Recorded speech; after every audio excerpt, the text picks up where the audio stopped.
여러분 안녕하십니까? 행정학을 강의하는 김철입니다. 한 주간의 학습 내용을 문제로 확인해 보는 주간 행정학 시즌2 두 번째 시간의 문을 열겠습니다. 날씨가 굉장히 많이 좀 추웠다가 다시 또 지금 풀린 그런 날씨들이 좀 반복이 되고 있어요. 뭐 지난주에는 눈도 오고 얼마 전에도 좀 눈이 왔었죠. 눈 오면 이제 교통이나 이런 것들도 상당히 조금 많은 문제들이 있고 한데 사실 눈 오는 모양을 보니까 기분은 좀 좋아지더라고요. 어, 뭐 항상 뭐 일반 사람들이나 뭐 여러분들도 마찬가지겠지만 뭐 이렇게 밖에 이렇게 막 다닐 수 있는 자유롭게 다닐 수 있는 여건들이 안 되다 보니까 그런 눈만 봐도 좀 행복해지는 음, 그러한 느낌들을 갖지 않나라는 생각을 가져봤습니다. 지난주에 이제 우리가 정책 이론에 대한 내용들을 같이 이야기해 봤어요. 그 정책 이론은 사실 상당히 조금 그 깊이 있게 들어가야 될 내용들이 다른 요소들보다는 조금 많이 있고, 그리고 그와 관련해 가지고 이제 뭐 시험 문제에도 상당히 많은 부분들 언급이 되어 있었기 때문에 우리가 이제 그 부분들에 대한 내용들 같이 조금 생각을 해봐야 될 것 같고, 그리고 그 관련된 법령의 내용들도 우리가 좀 익숙하게 조금 알아둬야 될 것 같다. 그렇게 말씀을 드렸습니다. 그래서 뭐 강의를 들은 뭐 친구들도 마찬가지겠지만 만약에 강의를 듣지 못했다라고 하더라도 저희 교재의 그 뒷부분에 나와 있는 법령 정리에 대한 법령 정리 파트 부분들은 한 번씩들 조금 정독을 하실 필요가 있어요. 그렇게 해야 여러분들이 나중에 문제 해결 능력을 조금 더 높일 수 있다라고 하는 걸 말씀을 드리겠습니다. 그래서 지금 이 시간에는 우리가 이제 정책 이론과 관련해서 두 번째 장의 정책 이론과 관련된 문제들 10문제를 가지고 같이 한번 이야기를 해 보도록 하겠습니다. 1번부터 어떤 내용들이 나와 있는지 지금부터 같이 살펴보도록 할게요. 1번 내용부터 살펴보겠습니다. 1번입니다. 로위의 정책 유형 중 개인의 행위에 대해 직접적인 강제력을 적용하는 정책은 그랬습니다.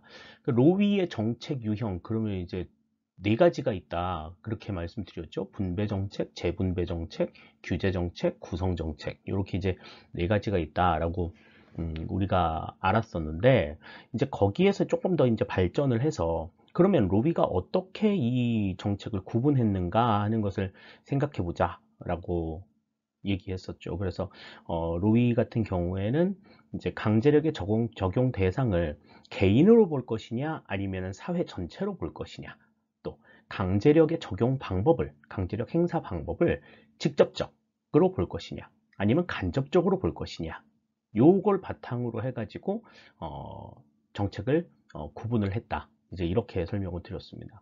그 가운데에서 이제 개인의 행위에 대해서 적용을 하는 정책은 이제 규제 정책과 분배 정책이 있겠고, 사회 전체 행위 환경을 적용 대상으로 놓고 있는 것은 재분배 정책과 구성 정책이 있다라고 말씀을 드렸어요. 그래서 지금 여기에서 개인의 행위에 대해서 본다.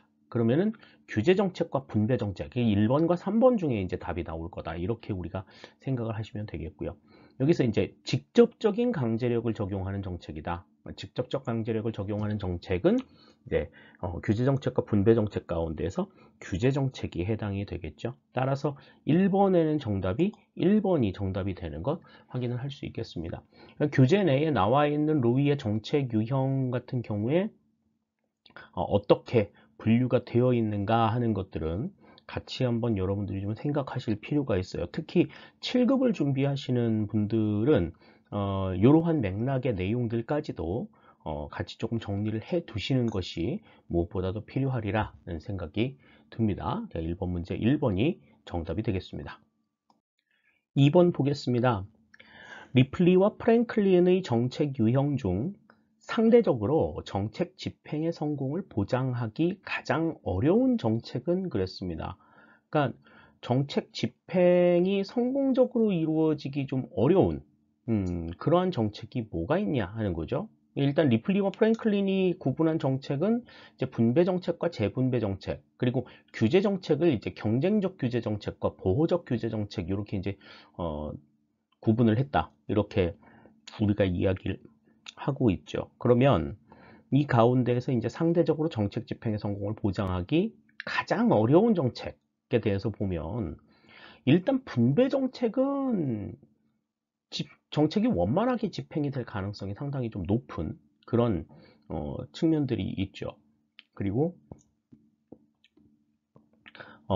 뭐 거기에 대한 어떤 뭐 반대나 이런 것들이 거의 나타나지 않는다라고 얘기를 했습니다. 일단 분배 정책은 제외를 하시고 경쟁적 규제 정책과 이제 보호적 규제 정책, 재분배 정책 요 세 가지 중에서 이제 좀 찾아보실 필요가 있겠는데 일단 경쟁적 규제 정책 같은 경우에는 시장에 진입이 되어 있는 공급자들의 자유로운 경쟁을 보장하기 위해서 다른 어떤 아무나 함부로 이제 시장에 진입하지 못하도록 규제를 해놓는 그러한 상태이기 때문에 이 역시도 이제 뭐 규제를 받고는 있지만 규제 대상이 있기는 하지만 정책 집행에 있어서 그렇게 어려운 그런 측면들은 아니에요. 물론 분배 정책보다는 조금 까다로운 측면들이 있겠습니다만은 그리고 이제 보호적 규제 정책 같은 경우에도 이제 약자를 강자로부터 약자를 보호해야 하는 그러한 정책이기 때문에 상대적으로 좀 집행을 하기가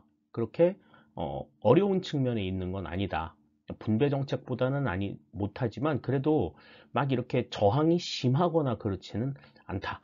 이렇게 우리가 생각할 수 있는데요. 재분배 정책 같은 경우에는 지금 수혜 집단과 희생 집단이 극명하게 딱 구분이 되어 있기 때문에 성공적인 집행이 상대적으로 조금 어려운 그러한 측면들을 가지고 있어요. 그래서 우리 교재에서 봤었던 그 정책 유형별 특징에 관련된 표를 보시면 재분배 정책이 성공적인 집행이 상대적으로 어렵다라고 표현이 되어 있죠. 그러니까 지금 그 정책 유형별 특징과 관련된 내용들이 이 리플리와 프랭클린의 정책 유형이 각각 어떠한 요소들이 어떻게 영향을 미치고 있는가 하는 것들을 생각하실 필요가 있겠습니다. 특히 이제 분배 정책을 제외하고 이제 재분배 정책이나 규제 정책 에 대한 내용들에 대해서는 각 학자들마다 구분이 되어 있는 내용들에 대해서 좀 정리를 하실 필요가 있어요. 특히 이제 리플리와 프랭클린의 정책 유형 같은 경우에는 규제 정책을 경쟁적 규제 정책과 보호적 규제 정책으로 나누어 놨기 때문에 규제 정책에 대해서 이야기를 하기보다는 재분배 정책에서 이야기가 나올 가능성이 상대적으로 높다라고 하는 걸 우리가 좀 생각하실 필요가 있겠습니다. 따라서 2번의 정답은 여기서는 4번이 정답이 된다. 이렇게 볼 수 있겠습니다. 정책 유형별 특징과 관련된 표의 내용들 다시 한번 정리를 해 두시기를 당부를 드릴게요. 다음 3번입니다. 립스키의 일선 집행 관료 이론에 대한 설명으로 옳지 않은 것은 그랬습니다. 립스키의 일선 집행 관료 이론은 이제 일선 관료를 중심으로 해가지고 정책이 집행이 된다라고 하는 것을 강조한 그러한 내용이죠. 그래서 상향식 접근 방법 중에 정책 집행의 상향식 접근 방법 중에 하나다. 우리가 이제 그렇게 정리를 한 기억이 있습니다. 자, 그러면 그와 관련된 내용들을 한번 살펴보죠. 1번. 일선 관료가 실질적인 공공정책 결정 주체라고 주장한다. 그러니까 실질적인 공공정책의 주체는 위에 최고 결정층이 아니라 최고위층이 아니라 일선 관료에게 있다라고 주장을 한 것이 이 립스키의 주장이죠. 1번 맞는 이야기가 되겠습니다. 다음 2번. 고객의 자발성을 특징으로 한다 그랬는데 이 립스키 일선 집행 관료 이론에서 일선 관료가 상대하는 고객은 비자발적 특징을 가지고 있다라고 우리가 교재에서 정리했었죠. 따라서 자발성을 특징으로 한다라고 이야기한 2번의 내용은 맞지 않는 내용이다 이렇게 생각할 수 있겠습니다. 다음 3번. 일선 관료는 업무량에 비해 자원 지원이 절대 부족한 작업 환경에 있다. 뭐 시간적으로도 그렇고 뭐 물리적으로도 그렇고 이 업무량은 많은데 그 업무량을 커버하기 위한 어떤 자원의 지원은 절대적으로 부족한 그런 상황에 놓여 있다. 이렇게 우리가 이야기하고 있죠. 다음 4번. 일선 관료는 업무의 정형화 또는 단순화 및 고객 수요의 제한을 통해 환경적 어려움에 대응할 수 있다. 이 얘기도 네, 그 작업 환경에 대한 직무 환경에 대한 대처 방법으로서 이제 제시가 되고 있는 게 업무의 정형화, 단순화 또는 고객 수요의 제한 이런 것들을 통해서 이룰 수 있다라고 하는 것 생각할 수 있겠습니다. 따라서 3번의 정답은 여기서는 2번이 틀린 내용이다 이렇게 볼 수 있겠습니다. 고객의 자발성이 아니라 비자발성을 특징으로 한다라고 하는 점 기억해 두시면 좋을 것 같아요. 3번의 정답 2번이 되겠습니다. 4번입니다.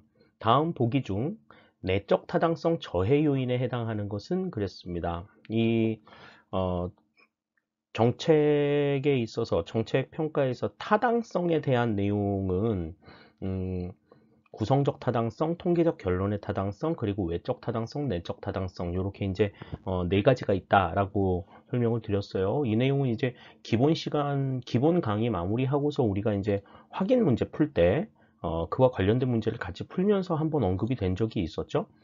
그래서 내적 타당성과 외적 타당성을 이야기할 때는 내적 타당성과 외적 타당성의 저해 요인에 대해서 분명하게 좀 알아둘 필요가 있다라고 하는 말씀 강조를 드렸었습니다. 자, 그래서 지금 보기에 이제 8개의 내용들이 나와 있는데 각각의 내용들이 이제 어디에 해당이 되는지를 한번 살펴보죠. 자, 기억부터 보시면 기억의 사건 효과는 실험 중에 발생한 우연히 발생한 사건에 의해서 실험 결과가 영향을 받는 그러한 효과를 우리가 사건 효과라고 이야기를 합니다. 그래서 이 사건 효과는 대표적인 내적 타당성 저해 요인에 해당이 되죠. 일단 기억은 해당이 되는 내용이다 이렇게 볼 수 있겠습니다. 다음 니은 표본의 대표성 부족. 표본의 대표성 부족은 이거는 외적 타당성 저해 요인에 해당이 되죠. 표본이 모집단을 대표하지 못함으로써 발생하는 타당성의 저해 요인에 해당이 된다. 그래서 외적 타당성 저해 요인에 해당이 된다. 이렇게 볼 수 있겠습니다. 다음에 디귿, 호손 효과. 이 호손 효과는 본인이 이 실험 당하고 있다는 실험 중이란 자신이 이제 실험 대상이라는 것을 인지하여서 자연스러운 상태에서 보여지지 않는 행동들, 그러니까 평소와는 좀 다른 행동들을 보이는 그 같은 효과를 우리가 호손 효과라고 이야기를 하죠. 그래서 이 역시도 이제 외적 타당성 저해 요인에 해당이 된다. 이렇게 우리가 생각할 수 있겠습니다. 다음, 리을의 오염 효과는 실험 과정에서 통제 집단 구성원이 실험 집단 구성원의 행동을 이렇게 흉내내고 따라함으로써 그 둘의 차이를 이제 좀 드러내지 못하게 하는 이러한 내적 타당성 저해 요인에 해당이 됩니다. 네, 그래서 오염 효과는 내적 타당성 저해 요인이고요. 다음 미음 다수 처리에 의한 간섭. 이 다수 처리에 의한 간섭은 이제 반복적으로 실험이 이루어져 가지고 익숙한 이 환경, 익숙한 실험 내용에 익숙해진 상태에서 나온 결과 이런 것들이 이제 처음 실험을 할 때의 결과값과 좀 다르게 나타나겠죠. 아무래도 그런 것들이 이제 그러니까 여러 번 반복해 가지고 실험한 내용들을 진행을 했던 실험을 다시 진행을 해가지고 얻은 결과값 이것이 이제 이런 것들은 이제 실험이 어떻게 진행이 되는지를 다 알고서 진행이 되는 거니까 이것은 이제 대표적인 외적 타당성 저해 요인에 해당이 된다 이렇게 볼 수 있겠습니다. 다음에 비읍 측정 효과가 있습니다. 이 측정 효과라고 하는 건 실험 전에 측정한 결과가 실험에 영향을 미치는 그러한 결과죠. 그래서 요거는 이제 내적 타당성 저해 요인에 해당이 된다. 이렇게 볼 수가 있겠고요. 다음에 시옷. 실험 조작과 측정의 상호작용. 이거는 이제 본인 스스로도 이제 그 실험을 당하고 있다는 걸 알고 있기도 하고 또 실험 전에 평가를 한 내용들 이런 것들이 이제 영향을 받는 그러니까 말하자면 이제 호손 효과와 측정 효과가 이제 좀 겹쳐져 있는 그러한 상태라고 우리가 생각을 할 수 있을 것 같아요. 예, 그렇기 때문에 시옷의 내용도 외적 타당성 저해 요인이라고 볼 수가 있겠습니다. 다음에 이제 마지막으로 이응, 측정 도구의 변화 같은 경우에는 실험 전과 실험 후 상태를 측정하는 측정 도구를 실험 전과 실험 후를 다르게 사용함으로써 나타나는 타당성의 저해 요인이죠. 그렇기 때문에 이 내용은 이제 내적 타당성 저해 요인에 해당이 된다. 이렇게 우리가 생각을 할 수 있겠습니다. 따라서 내적 타당성 저해 요인에 해당이 되는 것은 기억의 사건 효과, 그다음에 리을의 오염 효과, 그 다음 비읍의 측정 효과, 그 다음 이응의 측정 도구의 변화. 이렇게 이제 네 가지를 들 수가 있겠고, 나머지 표본의 대표성 부족, 호손 효과, 그 다음에 다수 처리에 의한 간섭, 그 다음에 실험 조작과 측정의 상호작용. 이 네 가지는 이제 외적 타당성 저해 요인에 해당이 된다. 이렇게 우리가 생각을 할 수 있겠습니다. 따라서 내적 타당성 저해 요인에 해당이 되는 것을 물어봤으니까 정답은 여기서는 1번이 되는 것 확인을 할 수 있겠네요. 그러니까 요인들을 딱 보고서 이건 외적 타당성 저해 요인이야, 내적 타당성 저해 요인이야 라고 하는 것을 분명하게 여러분들이 좀 구분을 하실 수 있어야 된다. 그거는 다시 한번 강조를 드리겠습니다. 분명하게 정리를 좀 해두시기를 바랄게요. 4번의 정답 1번이 되겠습니다. 5번입니다. 다음 외적 타당성 저해 요인 중 내적 타당성을 동시에 저해하는 것은 그랬습니다. 이건 이제 외적 타당성 저해 요인 설명하면서 굉장히 강조했던 내용 중에 하나였죠. 외적 타당성과 내적 타당성을 동시에 저해하는 이 외적 타당성 저해 요인은 크리밍 효과라고 말씀을 드렸어요. 이 크리밍 효과는 효과가 크게 나타날 대상들만 실험 집단에 배정을 해서 배정함으로써 발생하는 오차다. 그렇게 말씀을 드렸어요. 그래서 외적 타당성도 저해하지만 내적 타당성도 동시에 저해하는 그러한 부분들이 있다. 그러한 측면이 있다라고 하는 것 기억을 해두자라고 말씀을 드렸습니다. 그렇기 때문에 여기서는 3번이 정답이 되겠죠? 지금 1번의 지금 실험 조작의 반응 효과라고 하는 것은 뭐예요? 아까 우리 4번 문제에서 살펴봤었던 호손 효과가 실험 조작의 반응 효과의 다른 말이다. 이렇게 우리가 생각을 해 두시면 될 것 같습니다. 나머지 내용들은 앞 문제에서 살펴봤으니까 그 내용들로 가름하도록 하죠. 5번의 정답은 3번이 되겠습니다.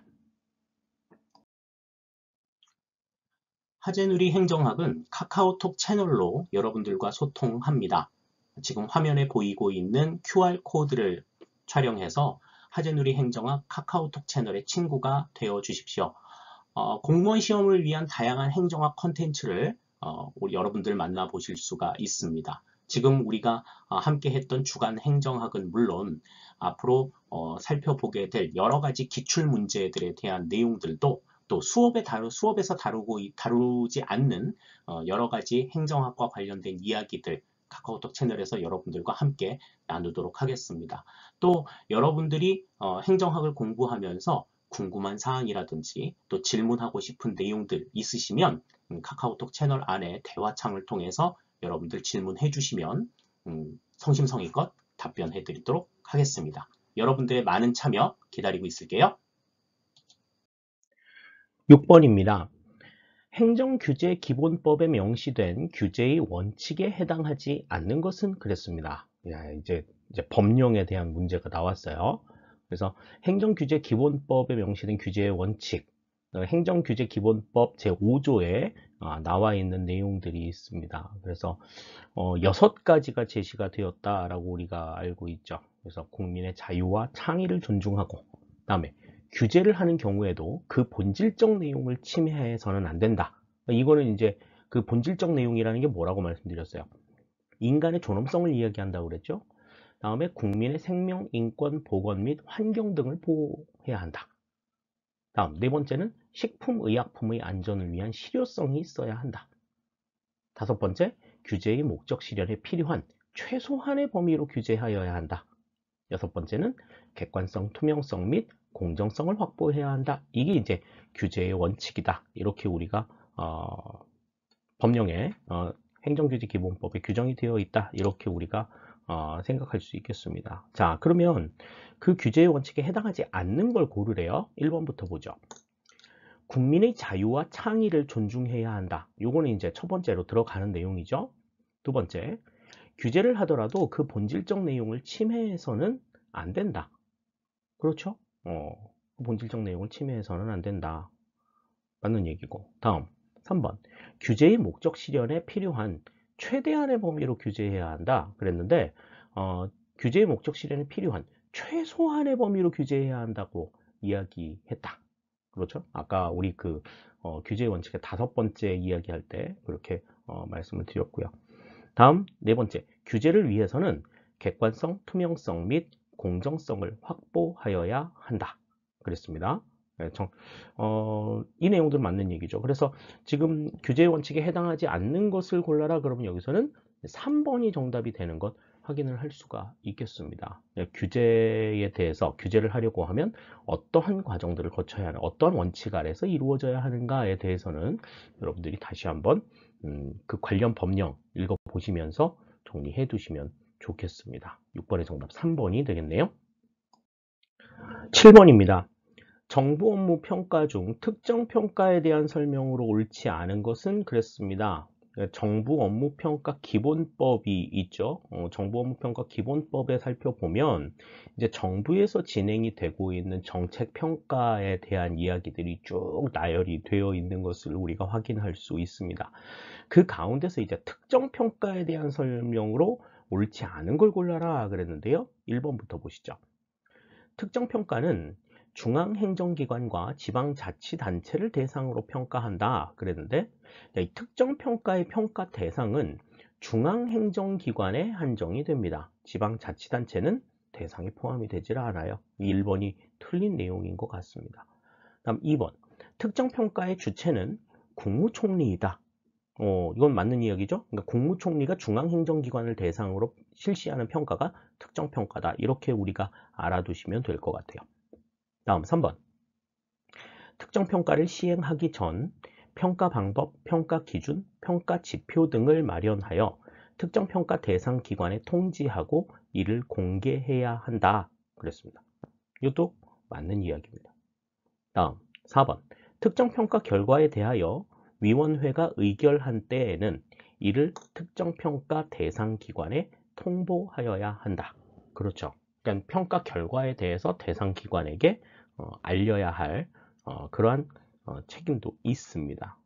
그래서 지금 여기서는 옳지 않은 걸 고르라고 했으니까 1번이 바로 틀린 내용이다. 이렇게 생각을 할 수 있겠어요. 대체적으로 이제 이 특정평가와 관련해서 문제가 나올 때는 주체가 누구냐? 이거 가지고서 많이 물어보는 경우들이 많이 있습니다. 근데 이제 지금 이 문제 같은 경우에는 대상을 물어보는 내용이니까 국무총리가 중앙행정기관을 대상으로 실시하는 평가, 이게 바로 뭐다? 특정평가다. 이렇게 우리가 알아두시면 좋겠네요. 7번의 정답 1번이 되겠습니다. 자, 8번입니다. 다음 중 합동평가의 대상에 해당하지 않는 것은 그랬습니다. 자, 이 합동평가라고 하는 것은 이제 정부업무평가 기본법에 이제 국가사무 등의 평가라고 나와 있는 내용들이죠. 그래서 대개 이제 중앙정부하고 지방자치단체가 하나로 합쳐져 가지고 같이 연관이 되어 있는 그러한 사무들이 이제 이 합동평가의 대상이 된다라고 생각하면 맞을 것 같아요. 자, 그래서 이 합동평가 같은 경우에는 해당 법에 국가사무, 국가보조사업, 국고보조사업, 그리고 국가위임사무 등 대통령령이 정하는 국가의 주요 시책 등에 대해서 평가를 실시한다. 이렇게 이제 얘기가 나와 있어요. 그래서 지금 합동평가의 대상에 들어가는 것, 일단 1번 국가사무 들어갑니다. 다음 2번 국고보조사업 들어가죠.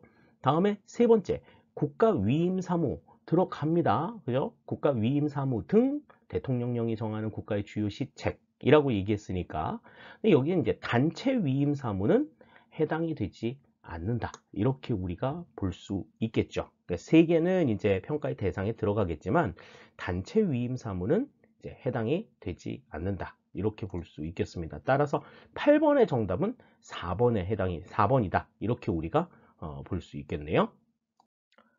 9번입니다. 다음 중 공공기관 평가에 해당하지 않는 것은 그랬습니다.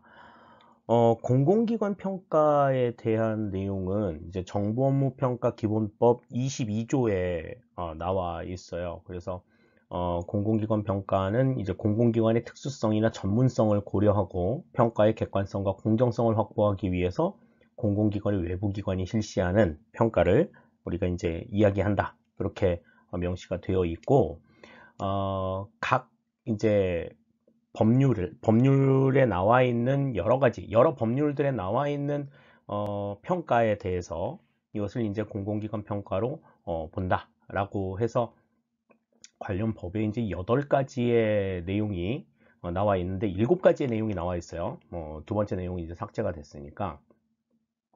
그래서 공공기관의 운영에 관한 법률 제48조에 따른 경영실적 평가, 국가재정법 제82조에 따른 평가, 과학기술기본법 제32조 3항에 따른 평가, 지방공기업법 제78조의 규정에 의한 평가, 정부 출연 연구기관 등의 설립 운영 및 육성에 관한 법률 제28조의 규정에 의한 평가, 과학기술 분야 정부 출연 연구기관 등의 설립 운영 및 육성에 관한 법률 제28조의 규정에 의한 평가, 지방자치단체 출연연구원의 설립 및 운영에 관한 법률 제10조 3항 제4호의 규정에 의한 평가, 이런 평가들이 나와 있습니다. 그래서 그 평가들이 이제 어떠한 평가냐에 대한 것들을 이제 우리가 좀 알아두실 필요가 있어요. 그래서 첫 번째 나온 것은 이제 공기업 준정부기관 경영평가고, 다음 두 번째 국가재정법에 의한 평가는 기금운용평가가 되겠고요. 다음 과학기술기본법에 의한 평가는 이제 정부 출연 연구기관 등 평가가 되겠고, 다음 지방공기업법에 의한 평가는 지방공기업 경영평가가 되겠습니다.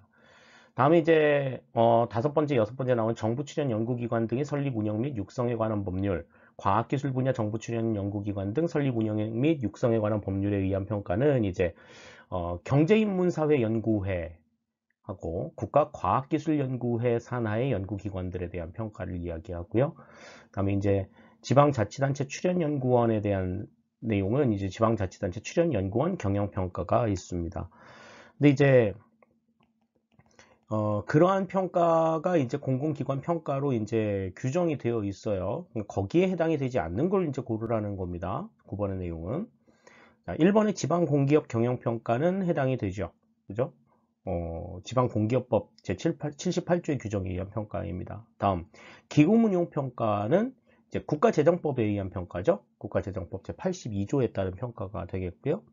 다음, 정부 출연 연구기관 등 평가라고 하는 건 과학기술기본법에 의거한 평가입니다. 과학기술기본법 제32조 3항에 따른 평가가 되겠고, 다음, 지방자치단체 출자 출연기관 경영평가 같은 경우에는 물론 이제 출연연구원 경영평가가 있기는 합니다만은 출자 출연기관 경영평가는 이거는 자치단체 조례에 의해서 이루어지는 평가들이 평가가 되겠습니다. 그래서 지방자치단체 출연연구원 경영평가가 있으나 출자 출연기관 같은 경우에는 그보다 훨씬 더 좀 범위가 좀 넓은 거기 때문에 이 지방자치단체 출자 출연기관 경영평가는 공공기관 평가, 그러니까 정부업무평가 기본법에서 규정한 공공기관 평가에는 해당이 되지 않는다. 이렇게 우리가 볼 수 있겠어요. 따라서 9번의 정답은 여기서는 4번이 정답이 되는 것 우리가 확인을 할 수 있겠습니다. 10번입니다. 다음 중 정부업무평가 기본법에 명시된 성과관리 원칙에 해당하지 않는 것은 그랬습니다. 이 정부업무평가 기본법에 성과관리의 원칙이라고 명시가 되어 있는 것은 이제 정부업무평가 기본법 4조를 보시면 나와요. 그래서 정부업무평가 기본법 4조에 보시면 성과관리는 정책 등의 계획 수립과 집행 과정에 대하여는 자율성을 부여하고 그 결과에 대해서는 책임이 확보될 수 있도록 실시해야 한다. 그렇게 나와 있고, 다음에 2항의 내용은 성과관리는 정부 업무의 성과 정책 품질 및 국민의 만족도가 제고될 수 있도록 실시한다 라고 되어 있습니다. 이거는 이제 우리 교재에도 잘 정리가 되어 있어요. 그러니까 그 내용들을 바탕으로 해서 이제 성과관리 원칙을 보면 우선은 계획 수립과 집행 과정에 자율성을 부여한다 라고 하는 부분들, 다음에 그 결과에 대해서 책임이 확보될 수 있도록 해야 한다라고 하는 것. 다음에 정부 업무의 성과, 정책 품질이나 국민의 만족도가 제고될 수 있도록 해야 한다라고 하는 세 가지 원칙을 이야기하고 있죠. 근데 여기 지금 이제 보기 보시면 1번에 과정의 투명성 확보라고 나와 있는데, 과정의 투명성을 확보해, 물론 평가를 하는 데 있어서 과정의 투명성을 확보해야 되는 건 분명한 사실이지만, 과정의 투명성 확보가 법령에 나와 있는, 법령에 규정이 되어 있는 선거관리 원칙에는 해당이 되지 않는다, 이렇게 우리가 볼 수 있겠습니다. 따라서 10번의 정답은 1번이 되는 것 우리가 확인을 할 수 있을 것 같아요. 네, 주간행정학 시즌2 두 번째 시간 마무리를 짓겠습니다. 지난 1회의 내용은 이제 문제만 제공을 해드렸었죠. 문제만 일단 공개를 해드리고, 이제 이번 주에 같이 이제 정답과 해설을 드릴 텐데, 지금 이제 이번 회차부터는 문제와 정답 해설을 같이 드리겠습니다. 왜냐하면 해설을 통해서 여러분들이 좀 확인을 하셔야 될 내용들이 굉장히 많이 있을 것 같다는 생각이 좀 들어서 그래요. 그래서 뭐 강의를 들으시면서, 해설을 들으시면서 내용 정리도 물론 하시겠지만, 그 해설에 나와 있는 내용들, 특히 이제 법령과 관련되어 있는 내용들은 여러분들이 이제 일일이 법령을 찾아보시면 좋겠지만 시간도 상당히 많이 걸릴 거고, 그래서 그 관련된 내용들을 전부 다 담아서 같이 올려 드리겠습니다. 그래서 이제는 그냥 파일 하나를 받으시면 이제 문제하고 이제 정답 해설이 같이 있는 파일 하나를 통일해서 여러분들이 이제 받으실 수 있어요. 이번 회차부터는 이제 그렇게 제공을 하도록 하겠습니다. 뭐 궁금한 사항들 있으면 언제든지 질문해 달라고 계속해서 말씀드리고 있습니다. 그래서 여러분들이 이제 뭐 어떠한 상황이든지 모르는 내용들이나 좀 풀어야 할 사항들이 있다라고 하면은 가감 없이 질문해 주시고요. 이제 시험 일자들이 전부 다 공개가 됐기 때문에 여러분들이 이제 시간 안배도 조금 하셔야 될 것 같고, 일정에 맞춰 가지고 이제 계획도 조금 수립을 하셔야 될 필요가 있어요. 이제 보니까 서서히 이제 문제풀이 들어간 친구들도 있는 것 같아요. 뭐 아직까지는 조금 뭐 시간이 있어 보이기는 합니다만은, 그래도 만약에 문제 풀다가 조금 막히는 부분들이나 좀 이해가 안 되는 어떤 내용의 설명이 있다라고 하면, 저하고 같이 푼 문제가 아니라 하더라도 같이 질문해 주세요. 그 카카오톡 채널에 이제 그 내용들 올려주시면 그 내용들 바탕으로 해서 설명드리도록 하겠습니다. 다만 이제 문제를 이제 설명을 해주실, 그 문제를 질문하실 때는 그 문제를 사진으로 찍어서 올려주시면 가장 좋고요. 만약에 이제 기출 문제라고 할 것 같으면 이제 뭐 몇 년도 어디 기출 문제, 뭐 예를 들어서 뭐 14년도 국가직 뭐 구급 문제 뭐 몇 번, 뭐 이렇게 번호라도 이렇게 그 주소를, 좌표를 정확하게 찍어 주시면 제가 그 문제들 확인을 하고 내용 설명을 하도록 하겠습니다. 네, 주간 행정학 시즌2 두 번째 시간 이제 마치겠습니다. 이제 날씨가 점점 계속해서 지금 추운 상황이고, 또 코로나가 언제 또 이제 진정이 될지 지금 모르는 상황이죠. 그러니까 그런 변동이 어떻게 일어나느냐에 대해서 뭐 굉장히 주의가 좀 집중이 될 수 있는 상황이기는 하겠습니다만은, 여러분들이 일단은 조심하시고 여러분들 개인 위생에 신경 쓰신다라고 하면 코로나 그렇게 쉽게 걸릴 병은 아니에요. 물론 뭐 이렇게 조심하지 않으면 쉽게 걸릴 수 있지만, 잠시 잠깐의 부주의가 이제 확진으로 이어질 수 있기는 합니다만은, 그러니까 그만큼 여러분들이 개인 위생에 신경을 쓰신다라고 하면 충분하게 방어할 수 있는 그러한 상황이니까, 여러분들이 개인위생 철저히 하셔가지고 이렇게 확산을 조금 방지하는데 협조하셔야 우리가 수업을 원활하게 계속해서 진행을 할 수 있다라고 하는 것 다시 한번 강조를 드리겠습니다. 여러분의 건강도 지켜야 하고, 그리고 여러분들이 지금 학습하는데 더 이상은 방해가 있으면 안 돼요. 이제는 그런 점들 충분히 감안하시고 이번 한 주간도 열심히 공부하시기를 바라겠습니다. 저는 다음 주에 또 다른 내용 10문제를 가지고 여러분들과 만나겠습니다. 감사합니다.